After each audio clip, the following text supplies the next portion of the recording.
നമുക്കിവിടെ ഇന്ന് 2 ഗസ്റ്റ് ഉണ്ടായിരുന്നു. ഒന്ന് അർണവ്, രണ്ടാമത് ദിയ.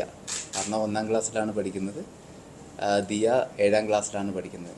അപ്പോൾ അവരുടെ ഒരു പ്രത്യേകത എന്ന് പറഞ്ഞാൽ അർണവ് ഇന്ന് 2 വർഷമായിട്ട് കൂട്ടിവെച്ച ഒരു കുടുക്കയാണ് നമുക്കിന്ന് വയനാട്ടിലെ ദുരിതബാധിതർക്കായിട്ട് കോൺട്രിബ്യൂട്ട് ചെയ്തേക്കുന്നത് CMDRFിലേക്ക്. ദിയാൻ്റെ കാര്യം പറയുകയാണെങ്കിൽ ദിയാൻ്റെ ബർത്ത്ഡേ ആണ്.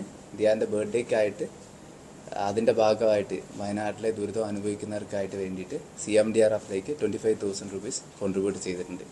ഈ 2 കുട്ടികളും ആക്ച്വലി എല്ലാവർക്കും ഒരു മാതൃകയാണ്.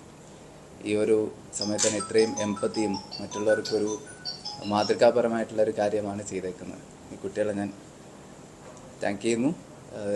നമുക്കെല്ലാവർക്കും ഒരു അഭിമാനമാണ് ഇവർ. കുറേ കാലമായിട്ട് സൂക്ഷിച്ചു വയ്ക്കുന്ന പൈസയാണോ? കുറേ കാലം നല്ല ഒരു 2 കൊല്ലം. എന്തിനു വേണ്ടി സൂക്ഷിച്ചാ മോനെ?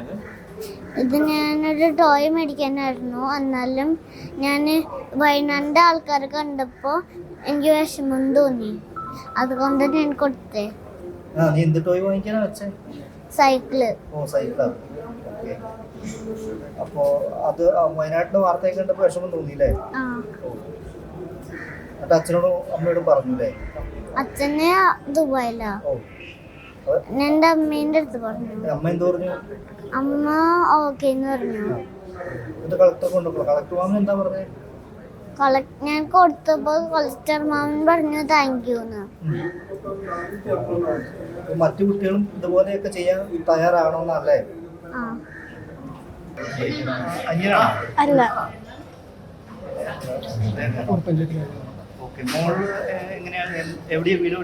തൃശ്ശൂര് കുറുക്കഞ്ചേരി. 7th ഗ്രേഡിൽ. അബുദാബി. വെക്കേഷൻസിന് വേണ്ടി വന്നത്. സങ്കടം തോന്നി, അതുകൊണ്ട് ഞങ്ങൾ ഡൊണേറ്റ് 25,000 രൂപീസ് കൊടുത്തു.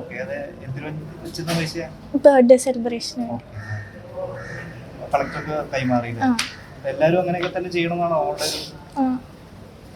പറ്റാവുമ്പോ ചെയ്യാം.